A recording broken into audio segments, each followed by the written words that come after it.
बिस्मिल्लाहिर्रहमानिर्रहीम इय्याका नअबुदु व इय्याका नस्तईन। Once again welcome again on my YouTube channel human law chamber.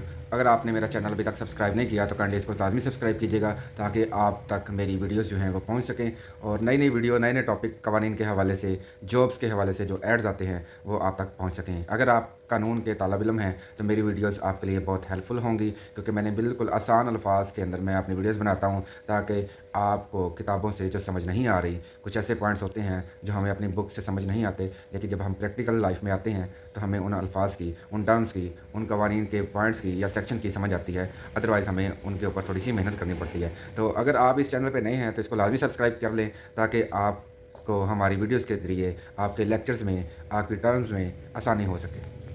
Once again आज का जो टॉपिक है जिसके ऊपर आज हम बात करने वाले हैं वो बहुत ही अहम है, हमारे मेडिकल से रिलेटेड है। अगर आपने मुझे फॉलो करना है तो आप मुझे फेसबुक पे, व्हाट्सएप पे, इंस्टाग्राम पे, टिकटॉक पे, आप मुझे रील्स के ऊपर फॉलो कर सकते हैं। मेरी वीडियोस हर प्लेटफॉर्म के ऊपर मौजूद हैं। आपने सिंपल सर्च आउट करना है ह्यूमन लॉ चैम्बर।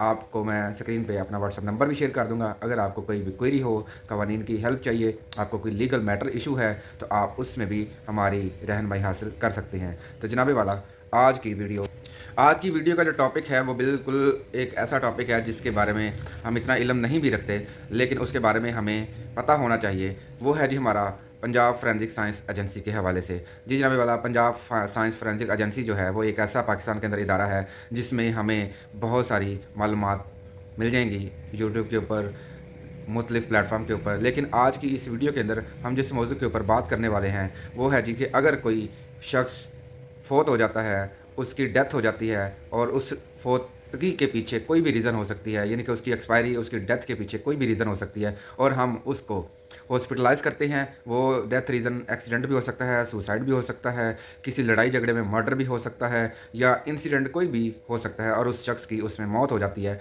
तो उसको जब हम हॉस्पिटलाइज़ करते हैं, क्योंकि ये पुलिस केस बन जाता है, तो पुलिस केस जो है उसको फॉलो करते हुए मुतलका रिस्पेक्टिव जो भी गवर्नमेंट का हॉस्पिटल होगा वहाँ पे उस डेड बॉडी को शिफ्ट करते हैं और अगर ज़रूरत पड़े तो हम उसकी जो ऑटोप्सी है, जिसे हम पोस्टमार्टम कहते हैं, वो करवाने की ज़रूरत पड़ती है ताकि हमें पता चल सके कि इसकी मौत की वजह क्या बनी है। आया उसने कोई केमिकल पिया है या उसने कोई सुसाइड करने की कोशिश की है, अगर उसको कोई गोली लगी है ड्यूरिंग गन शूट के ज़रिए या लड़ाई झगड़े के ज़रिए अगर कोई उसकी मौत हुई है डंडा सोटा लगने की वजह से, या कोई छुरी या कोई शार्प नाइफ लगने की वजह से, या रोड एक्सीडेंट की सूरत में अगर उसका कोई एक्सीडेंट हुआ है और उसकी मौत हो गई है तो उस सूरत में भी उसके पोस्टमार्टम की भी ज़रूरत पड़ सकती है। ये वेरी करती है केस टू केस और वेरी करती है कि जो लाश है, जो डेड बॉडी है, उसके लवाकिन के ऊपर कि अगर वो उसकी इन्वेस्टिगेशन मज़ीद करवाना चाहते हैं कि हमारे अज़ीज़ की जो डेथ हुई है वो किस वजह से हुई है, ताकि हम, अगर वो नेचुरली तौर पे हुई है तो भी पता चले, अगर किसी फ़र्ज़ की वजह से हुई है तो हम कानून की हेल्प लेकर उस बंदे को सज़ा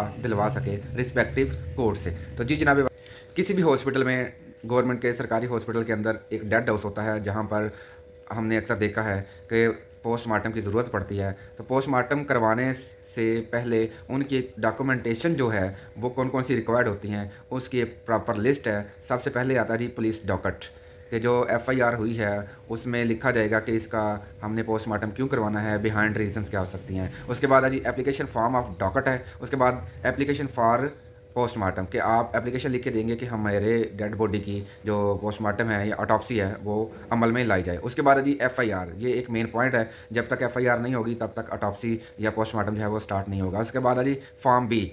उसके बाद है फॉर्म फॉर मगरूबी।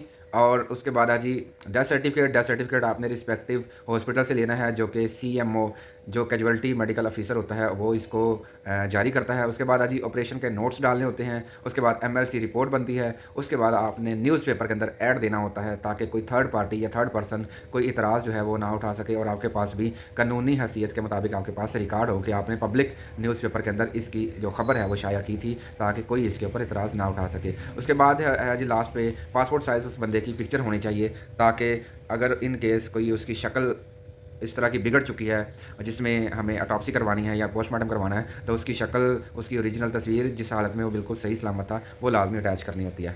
अब हम चलते हैं दूसरे पॉइंट की तरफ कि अगर हमने ऑटोप्सी करवानी है या पोस्टमार्टम करवाना है तो उसके लिए हमें किन बेसिस के ऊपर उसकी ज़रूरत पड़ती है। उसके ऊपर आज की जो वीडियो है वो बहुत ज़रूरी है आपके लिए देखना, समझना और सुनना। जी जनाब वाला, पोस्टमार्टम में हम ये चीज़ें देखते हैं कि उस बंदे को इंजरी कैसी हुई है, इंजरी का वुंड टाइप क्या है, लेसरेशन है, ब्रूजेस हैं, ओब्रेयन है, बर्न है, कहीं पे बम ब्लास्ट की वजह से उसकी इंजरी हुई है और उसकी मौत हो गई है, या इंटॉक्सिकेशन है, यानी कि उसने कोई केमिकल पी लिया है या किसी ने उसको ज़बरदस्ती केमिकल्स देकर उसकी मौत का ज़रिया बने हैं।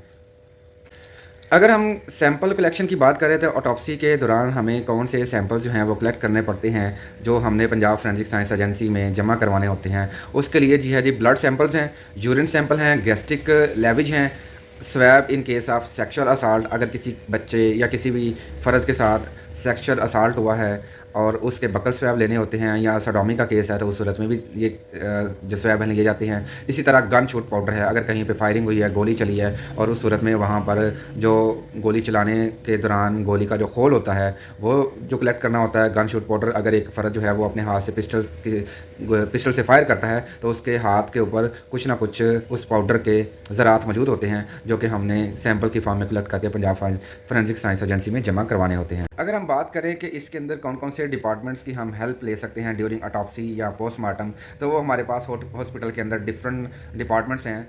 उनमें जो मेजर्स हैं वो सर्जरी है, मेडिसिन है, ऑर्थोपेडिक है, आई है, गायनाकोलॉजिकल डिपार्टमेंट है, ईएनटी डिपार्टमेंट है और डर्माटोलॉजी के साथ साथ यूरोलॉजी डिपार्टमेंट है। ये तमाम डिपार्टमेंट जो हैं वो हेल्प आउट करते हैं हमारे ऑटोप्सी के प्रोसेस के अंदर, ताकि हम माहिरीन सर्जरी या माहिरीन तिबियात जो हैं उनकी मदद लेकर हम अच्छी सी रिपोर्ट जो है वो तैयार कर सकें। तो जी जनाबी वाला, इस रिपोर्ट के कंप्लीट होने के बाद, पंजाब फोरेंसिक साइंस एजेंसी से रिपोर्ट आने के बाद, तमाम जो शवाहदीन हैं उनकी रिपोर्ट जमा करने के बाद, आईओज़ जो होते हैं, इन्वेस्टिगेशन ऑफिसर जो होते हैं उस केस के लिए जो तैनात होते हैं, उनको तमाम एक डॉकेट की फॉर्म में, एक फ़ाइल की फॉर्म में, एक केस की फॉर्म में रिस्पेक्टिव सेशन कोर्ट या हाई कोर्ट या सुप्रीम कोर्ट में पेश किया जाता है थ्रू काउंसिल।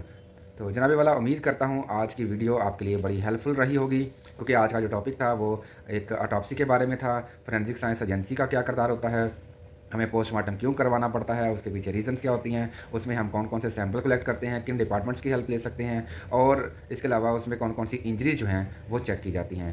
तो लास्ट पे आपका बहुत शुक्रिया अगर आपने मेरी वीडियो देखी है, अगर आपने मेरा चैनल सब्सक्राइब किया है तो शुक्रिया। लाइक भी कीजिएगा, शेयर भी कीजिएगा। अगर आप समझते हैं कि ये वीडियो आपके लिए हेल्पफुल रही है तो दूसरों तक भी ये मेरी वीडियो लाजमी शेयर करें, ताकि उन अफराद तक भी ये वीडियो पहुँच सके जिनको इसकी बहुत ज़्यादा ज़रूरत थी। अगर आप लॉ के स्टूडेंट हैं तो ये मेरी वीडियो बहुत ही मुफीद हो रही होगी आपके लिए।